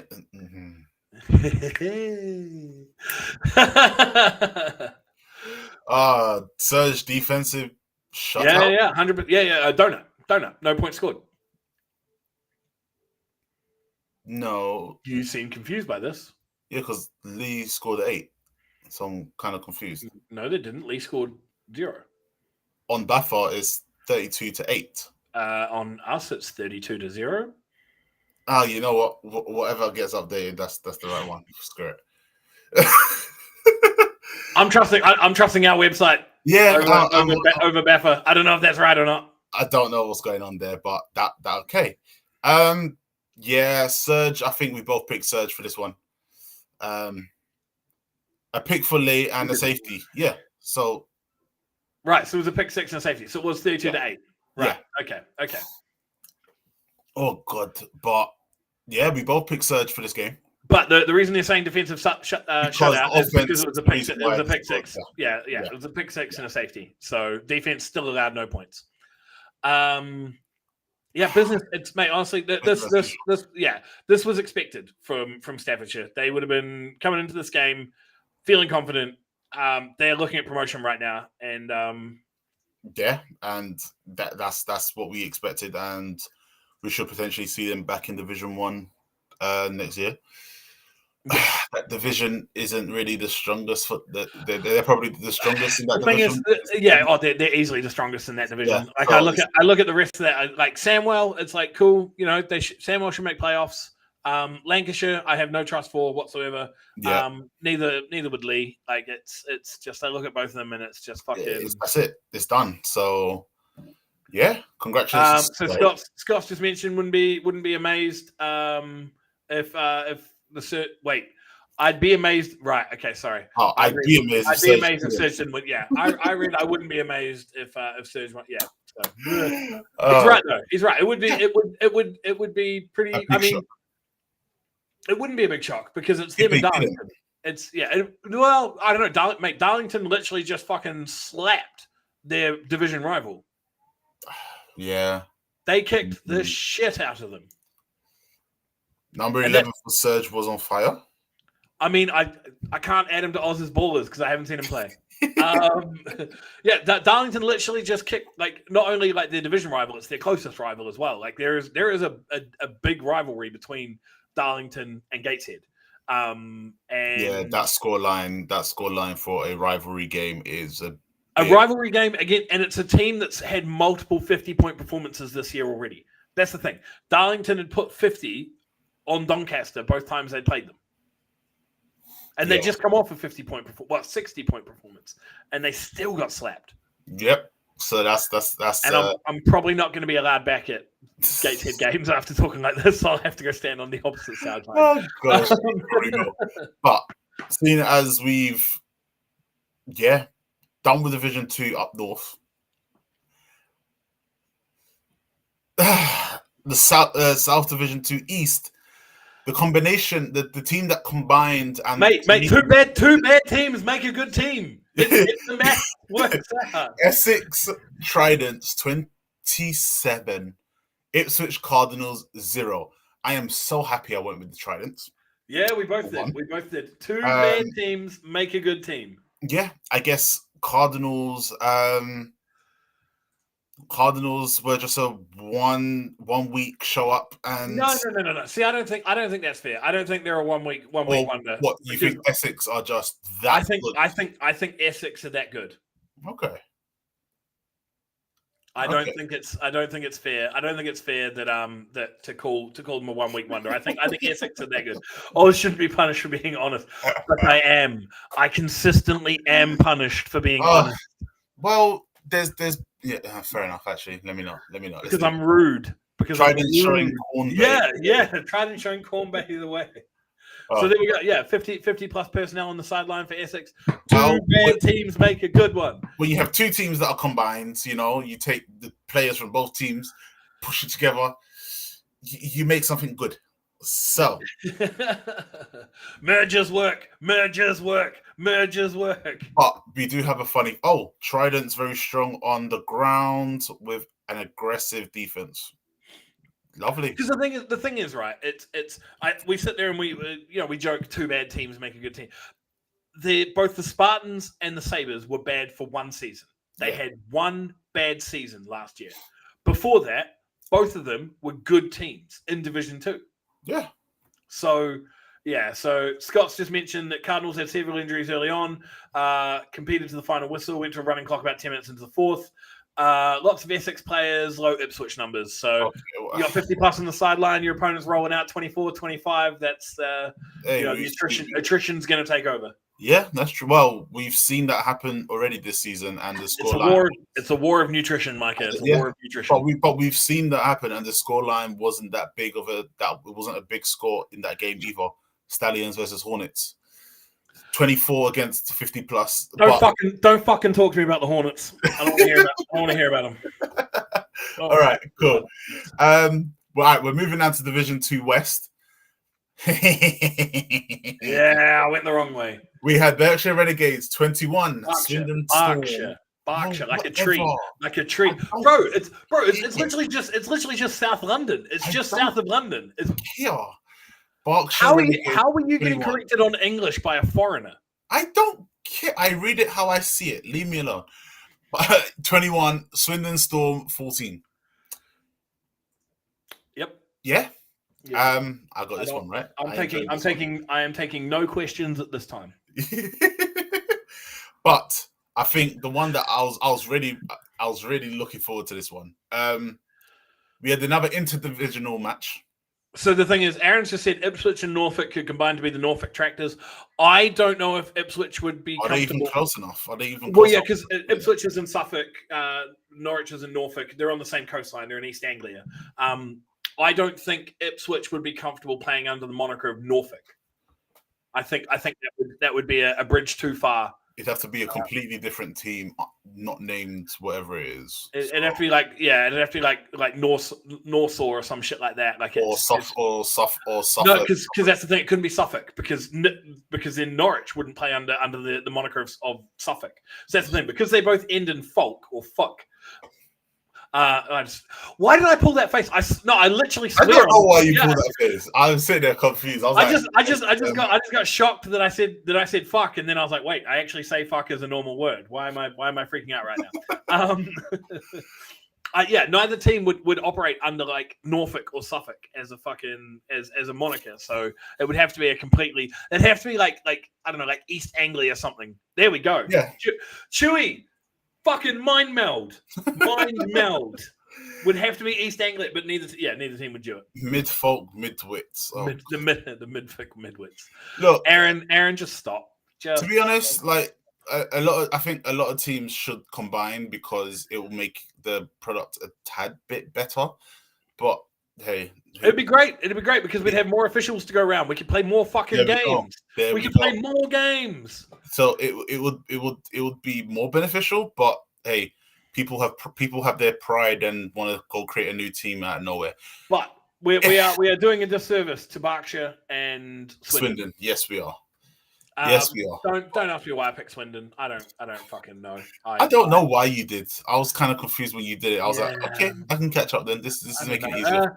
Maybe it's because they beat Sussex. I don't know. But we both have 2 losses this week. I should have realized when they only beat Cornwall 3-0. I should have been like, this is not a good team. Oh gosh! But since you talked about Cornwall, our last game of this week, Inter-divisional match. Release the fucking footage from Cornwall, Ouse Valley, game 1. Ouse Valley 30, Cornwall Monarchs 20. We both got this right. I didn't see anything different, but hey, Ouse Valley versus Cornwall, only 3 major penalties in the game, 1 I did try to do Britpole maths. Okay, and 2 DPIs, well contested game, no issues at all, no shenanigans, was an enjoyable game. So, what happened in that first game then? It sounds like if Martin is giving us this in depth of a breakdown, it sounds like it had proper fucking refs. Yeah, is what happened. We didn't have coaches from either side ref in the game. That's the still thing that I find really weird. The game should have never have gone ahead the first time. Yeah, I don't fucking know. I don't understand that. It sounds like maybe the public backlash. So there we go. Ding, Samuel said ding ding ding, the fact that it had proper fucking refs for it. Maybe the public backlash that came about from the shithousery that came about in game 1, everybody realized we're just here to play fucking football and not be dickheads. Crew of 5. Crew of 5. Hey. Hey, 5 of the 151, the qualifieds. So Scott said that it was 7. Eagles were down 7-12 to the Monarchs at halftime. Came back to win 30-20. So great second half to watch. Now with this ending of Div 2, so there we go. Redford is that like a Tyson Fury reference? I'm not sure. Well, Tyson Fury lost on the weekend, so I know that's what I'm saying. Knockout punch.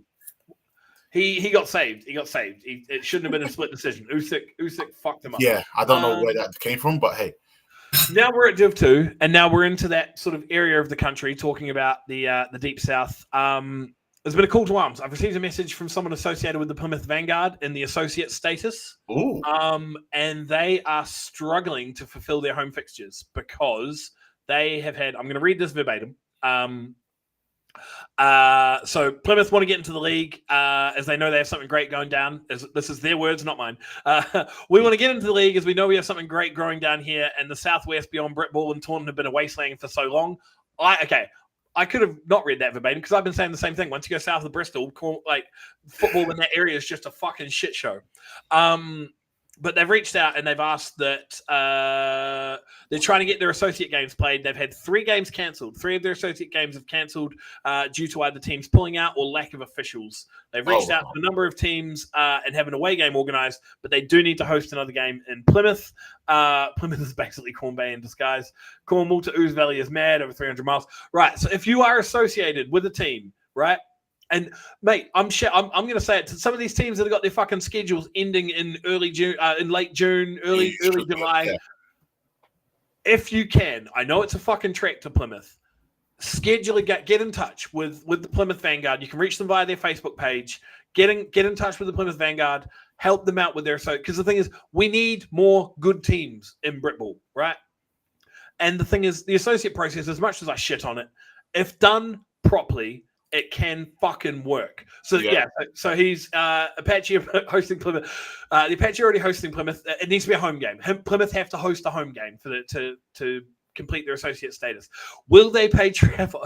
Tom, I'm going to assume you're probably the one team. So Tom's with the Highland Stags. I'm assuming that they're probably the one team. They're not looking to reach out to them. But if you're based anywhere below probably the Watford gap, right? Yes. You've got no games on in July or even early August. Reach out to a game. Yeah, reach out with the Plymouth. You know, it's not easy to travel. I get that, right? It's a long way to fucking go. But every time we've mentioned the Vanguard on this stream, people have popped up in the comments about how they've played them. People have been saying that they've got a good thing going down there. That they've played them. They played them in preseason or whatever. They played them in an associate game, and it's all going really well. So yeah, it's if you can do it, if you can help them out, we need more good teams in the fucking. So there we go. Exit. There we go. Joss, reach out to Joss. He's in the comments there. He's the chair of the Vanguard. He's happy to discuss anything. Link up with them, guys. Some of you guys have got no fucking schedules after like mid-July. So you should be free to play more games. Yeah. Play more games. And then Aaron just said the Rossendale Bucks. I have never heard of the Rossendale Bucks. Who? Yeah. Who? Bro, Who? It's the Snoop Dogg meme. The Rossendale Bucks are looking for an opponent. But no, I didn't even know they fucking existed. I don't know. I don't think they are. But again, if you are a team and you want your rookies to get a chance to play a game that's not competitive, it'll be the perfect time. Yeah, it'll be competitive, but you know what I mean? Not a league competitive that's going to be, you lose, you get relegated. True. Yeah. Something that's not going to give them an opportunity to show what they can do. Yeah, absolutely. So if you've got a clear schedule, you want more football, reach out to the Plymouth Vanguard. Let's get the games on the books, and let's get some more quality footballers up in the up in the ranks. Because the thing is, the associate process, there are teams that are literally showing us like Highland. They did it right. It fucking works. Scunthorpe's another one, came through the associate process. They did it right. It fucking works if you've got the infrastructure in place. So Let's see them help it out, and then that way we don't have to put up with any more fucking Cornwall games. But that is week 5. Well, week 6. That is. So did we have 18 games this week? No. This week we do have 18 games. Yes, we do. It was so we both went 16-2. Raw. So next week we have 18 games again. Holy shit! They have a roster of 90 players. What? Fucking it. That's why the rest of the fucking football below Taunton is just a shit show. They're all in associate status. Yeah. Everybody worth the damn is in associate status playing for the Vanguard. Guess no one wants to play for Cornwall. Oops. Well, you don't need to guess. But cool. So that was week 6. Just wanted to touch on something very, very quickly. O2 pick on the Goliaths? No. We picked Goliaths. No, I can't say we. It's the cat treat jar. But Micah picked the Goliaths. Oh. Sometimes I just Saturday games are possible, so you can enjoy a weekend away. I'm assuming that's from a Vanguard point of view. I'm guessing so. Yeah. So traveling down, you can book a hotel for the night and then travel back home. The thing is right. I chat shit about that area. It's a beautiful part of the country. Like, have you been to like Plymouth and Devon? Have you been to like Devon and Cornwall? I want to go. I do want to. It's a really nice part of the country. Jesus. So 100% get a weekend away. Right. Week 7. Yes. Yeah, week 7. It's that time of the week. We are going to go from Division 2 and we're going to work our way up to the Premiership to finish off. So, Let's go. Division 2 West. Sussex Thunder versus your favorite team, the Cornwall Monarchs. Thunder. Yeah, I refuse. What was it called? Fucking Oz's campaign of hatred. Was that Yes. what one of the messages, one of the complaint messages that were sent to us talked about Oz's campaign of hatred. So yeah, Oz's campaign of hatred continues. It on goes. I'm picking the Thunder. Cool. We have Division 2 East, Ipswich Cardinals versus Colchester Gladiators. Glads. Yeah, Glads as well. That seems a bit simple formatted. Division 2 West, up north, we have Sandwell Steelers versus Lee Miners. I'm going Steelers. Oh, still, yeah. The fact that you paused, I was like, really? Like, we're gonna have a discussion about this? Oh god! And then at the other second game in that division, we have Lancashire Wolverines versus Staffordshire Surge.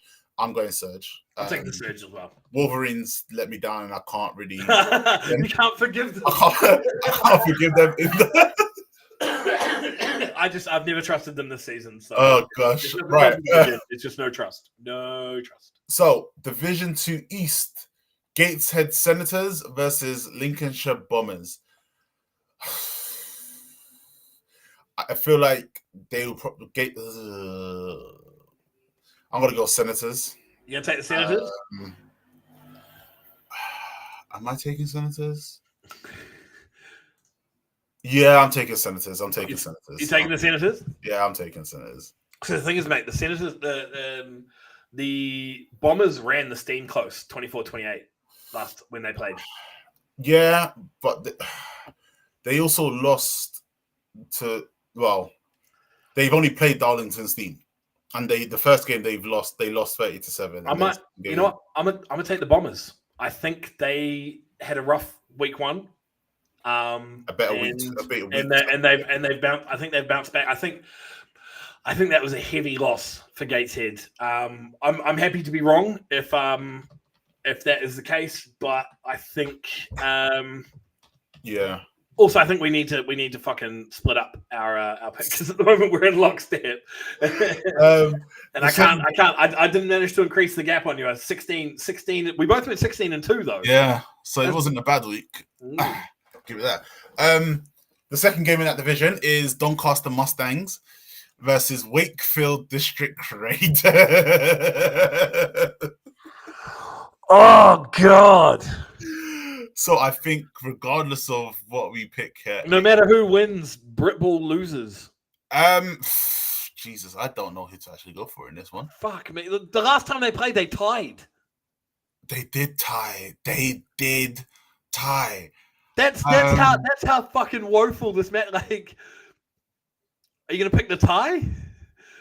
I reckon statistically, you've got just as much chance like picking the tie as your solution as you do picking one of the teams to win. That's true. That is very, very true. Shit. This is woeful. But I'm gonna pick the tie. I'm gonna go. I might actually do the same, because I don't know what to actually go with. Mate, I've got no fucking idea. Like, tie. Yeah, gonna pick the draw. Yeah. I think that is the first time we've actually decided a tie's on the rundown we've picked a draw. Because I don't know about it. Hatch is not going to be happy because I have no fucking idea how he's going to graphics that out. It's not our job, so that's fine. All right, we're up to Division 1. Doncaster's at home. Doncaster, yes. But the thing is, that is a throwback. No. That is a throwback to before when the rundown used to literally be on a Sunday afternoon when everybody was playing, and that is a throwback to no. There's no Steve, there's no Mike, but I'll do it on my own. Tom, Doncaster's at home, but the thing is, Doncaster and Wakefield are so fucking close to each other. Like home field advantage doesn't matter in terms of travel. It doesn't matter. I'm sure it matters a little bit for the fact you're in your own changing rooms. Rah. Yeah. So looks like we may have something. Looks like we may have something happening for the Vanguard. Go, Russ. Sort it out, Russ. Get it done. Right, moving on. Next game. So, Division 1 West. South Wales Warriors versus Somerset Wavens. Wyverns, yes. Oh, Wyvern, yeah. I'm going to go the Warriors. It's in Wales. It's at South Wales. Yeah, I think I'm still, they burned me last time. They burned me good. Yes, they did. I hate you for doing this to me, Somerset, because I shouldn't be hesitating with this. I should just be like, yep, Somerset. Done. Yeah, you should. You know what? Yeah, no, I'm the idiot child who has fucking grasped the hot stove and not learned. I'm gonna reach back for that pot of boiling water and I'm gonna probably fucking pour it all over myself again. Wow. I have not learned what hot means, so I'm just I'm up there reaching for the element. So and I'm taking Somerset. Yeah. Okay. Then the second game in that division, Hereford Stampede versus Bournemouth Bobcats. I'm going Bobcats. Yeah, I think the Bobcats have sorted some shit out, man. Yep, and it looks like they're on the up. So yeah. Interesting. I mean, the Stampede, they've kind of just been a little bit of a whipping boy. And the last time these two played, Bournemouth kicked the shit out of them. So yep. So it's looking for them. So we move up to Division 1 Central. We have Wembley Stallions versus Portsmouth Dreadnoughts. I'm going to go Portsmouth. Ah, you bastard. I'm taking the Dreads as well. The second game in that division, London Hornets versus Rushmore Knights. I couldn't give a shit. shit. At the London Hornets. Is this the no? Because the other one was awarded as a walkover. Yeah, it was at the Knights, and I'm going with the Knights for this game. Yeah, for sure, absolutely. And it might as well be another walkover because they're going to kick the living shit out of them. Yeah. And we move off to Division 1 East. So we have another double header at Finsbury Park. We have the London Blitz B versus East Kent Mavericks. I'm going with East Kent Mavericks. I think they should take it. It should be easier for them, I think. I am loyal. So I am loyal to a. I wouldn't say to a fault. But I do have a Dreads bias. Absolutely, I've 100. I'll admit that I've 100% got a Dreads bias. Anytime that there's a game that could be a coin flip, I'll take the Dreads. I'll lean that side. Okay. And it's the same thing with the Knights though. Like if there's any time that, especially now that they've changed coaching staff and they're looking a lot better. They've improved like that change of coaching staff has been a fucking godsend for them. Yeah. No drama, all ball. So we move up to Division 1 Midlands. Up north, we're going with first Norfolk Knights versus Shropshire Revolution. I'm going to go with the Knights. I think they are the second best team in that. Actually, wait. I'm going to go with the Knights. So this. You going to take the Knights? Yeah. I'm going to give Tyler's team another chance. Well, they've only lost to the Caesars, to be fair. So I can't really. I was going to say, what do you mean you're giving them another chance? They only lost to the Caesars. They've lost one game. And it was a game that no one expected them to win. So, yeah. Russ just mentioned the only reason that I have a Dreads bias is they let me run the rock a couple of times. bro, they ran tight end around. And it was fun as shit. Jesus. And it wasn't even like a full end around. It was a tight end around through the A gap. Like, oh wow! So I was pulling from the tight end, and it just goes straight up. It was like an option reverse, and I was just going straight up the fucking A gap. Jesus, that's a mess. It was fun. It was good fun. Who were you picking? Knights. Yeah, Knights. Okay. Last time these two teams played, Knights beat them. Yeah, wasn't a comfortable victory, but it was a victory. Two scores victory. Knights are good out. So Midlands, the second game in this division, we have Birmingham Bulls versus Leicester Panthers. Bulls. I think the Panthers. The Panthers are in the middle of a. I'm gonna go with the Bulls, but I'm gonna put a little extra twist on it that the QB is gonna probably throw 4 picks, maybe. Isn't he averaging like 6 picks a game? He's averaged. He's thrown 16. He's thrown 16 picks. Yeah, in 16. 3 games. Yeah, because he went 6-6-4. He went Yeah. 6 picks, 4 picks. Oh, good God! Come on, at least have him throwing 5. At least keeping his average. Oh, yeah. So I think we both gone balls on that one, right? Yeah. But I swear to God, if it's the same QB and he throws over, if you let him throw over 3 picks, like if he gets close to 20 in 4 fucking games, Pull him. Like, Pull him. Just Jesus. tell him to stop. So Division 1 North, we have Chester Romans versus Sheffield Giants. It's at Romans. I don't know. This division is so difficult. Whoever we pick, one of us is gonna be wrong. Unless we pick the same team, or we both be wrong. I was gonna say, we can pick the same team. We can both be right. You know that. Yeah, right? that's true.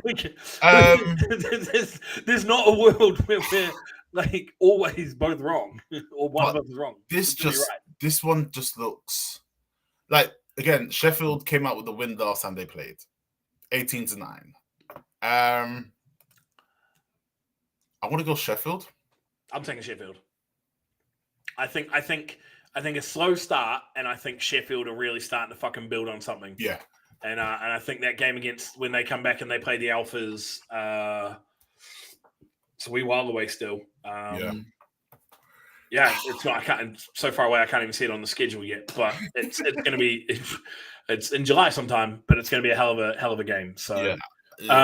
So David has just mentioned the downside of Baffert deciding to promote 80% of Div 2 playoff teams like the Stampede and the Wyverns might not just might not be ready. So that's the thing. Like these Div 2 teams, Div 2 divisions where there's 4 fucking teams in there, and they have to go up. Yeah, they have to go up. It's right. It's right.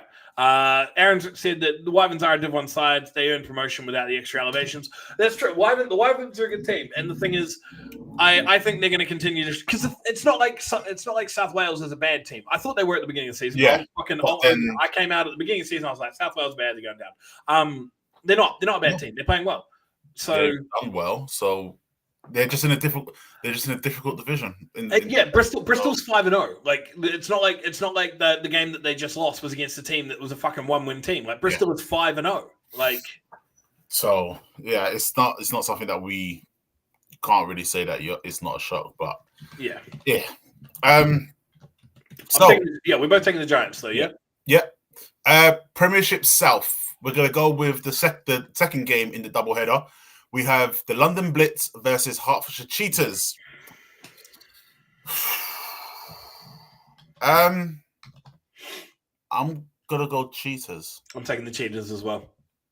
I think that, mate, that's 6 points against the Blitz against Cambridgeshire is eyebrow raising. Yeah, very so. Especially after we just saw Hertfordshire hold the Warriors to 27 through 2.5 quarters. Yeah.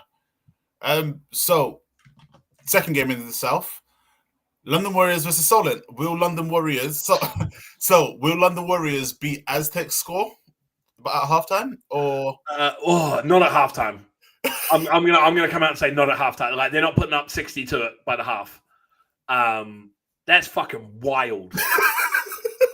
61 at half. That's feral. I'm not gonna lie. I think the only team that has done worse was Kent, when the Warriors were beating them like 65 at halftime. I think it was 2 years ago, and then the score ended up being like 95-0 or something stupid like that. But yeah, Warriors obviously.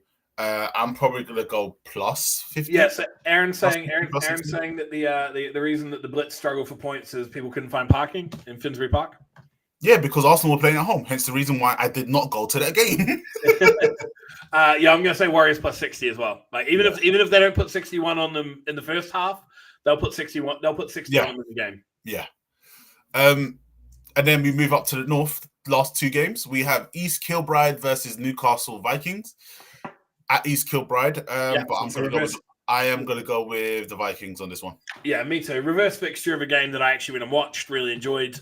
Vikings are a really strong team. They're showing it, and I think they're going to this is a prove it game for East Kilbride for sure. Like if EKP can come out and fucking put a better showing than they did in the first, and don't get it twisted. Like I felt like the scoreline kind of betrayed how the game was. Yeah, it looked closer than it was. Like the score looked closer than the game was. Sorry, like Newcastle fucking dominated it and then pulled their QB at halftime and then had two different backups playing at one point. This is a big sort of prove it game for EKP.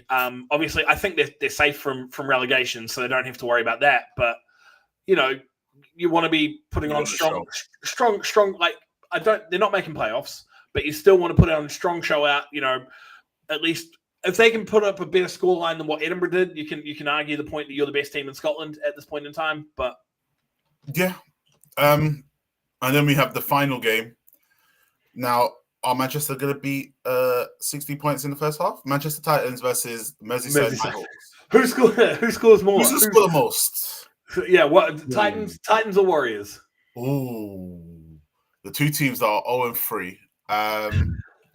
Obviously, I'm selecting Titans plus. Yeah. Who will score more?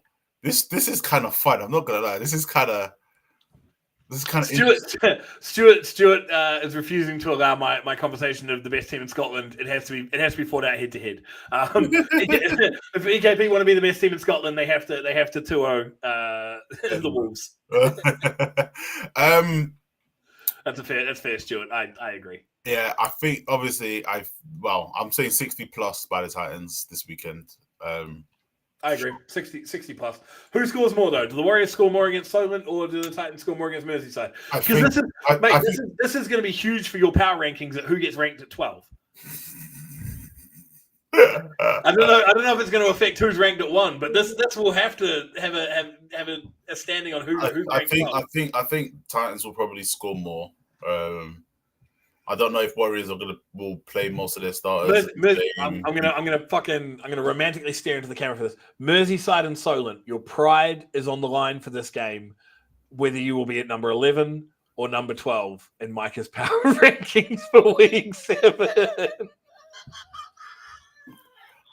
You're mean. You're mean. Oh shit. But I think Titans will probably score more this weekend. Who's more inclined to run up the score before backups come in? Tony or Manchester's coach? I think Manchester probably more. Yeah. Yeah.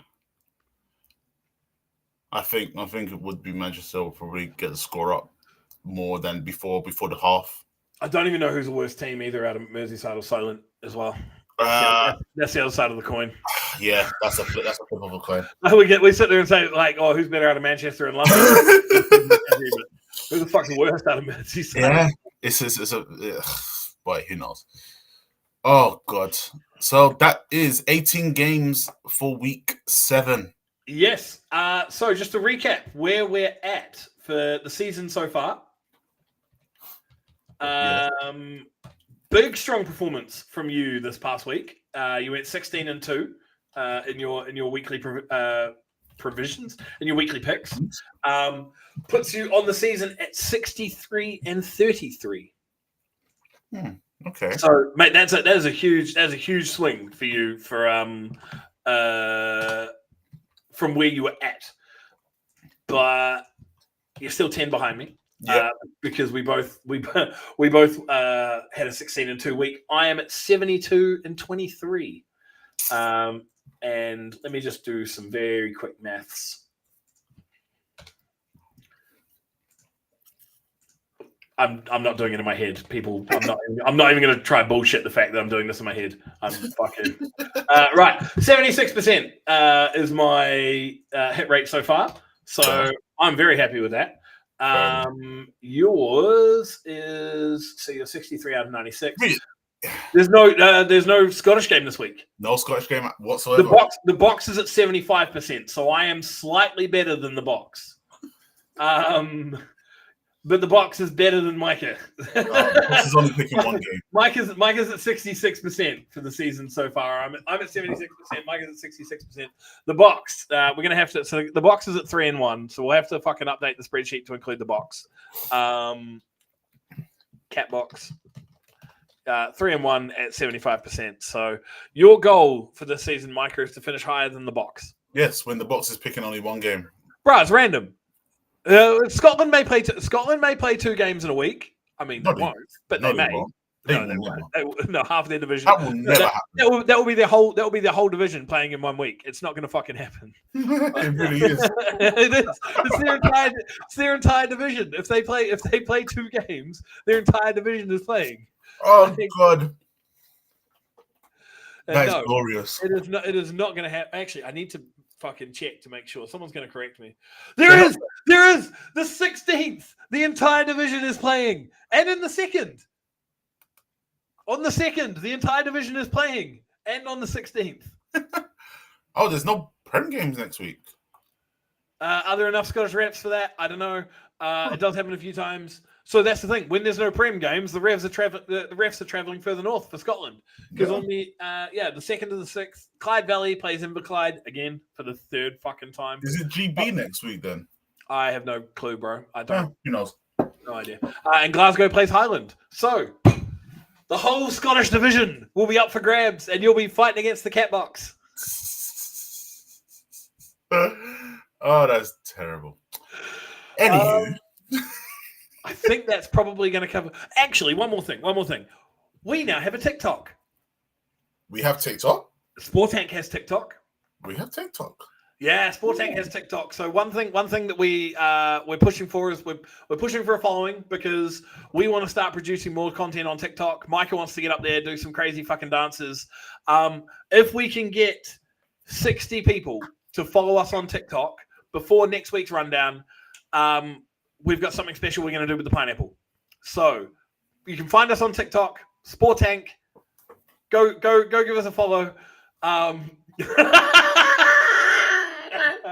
just realized how crazy that sounds.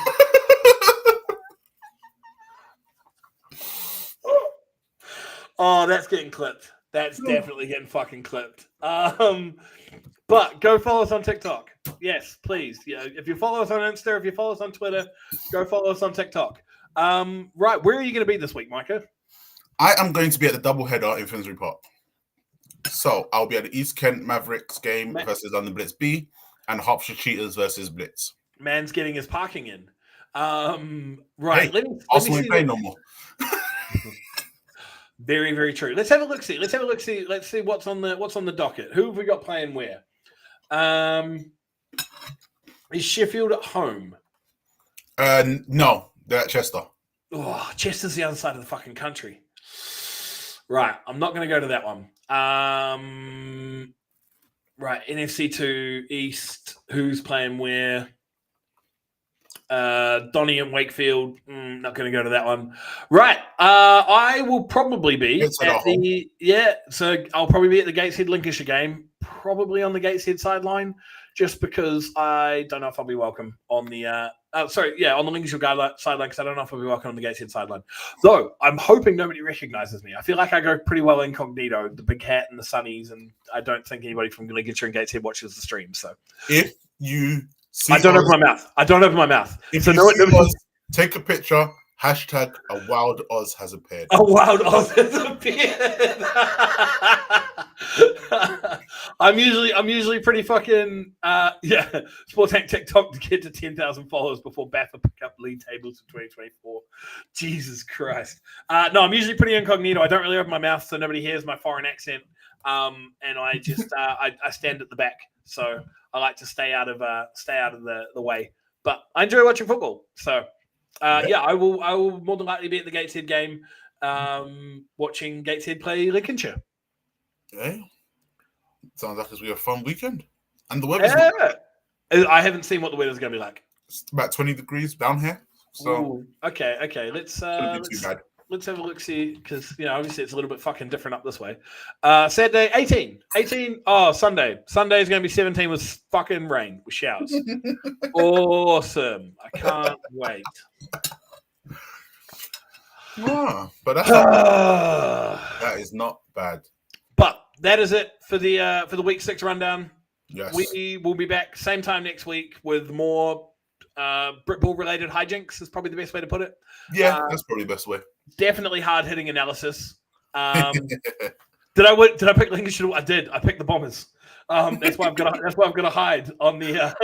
That's why I'm gonna hide on the sideline.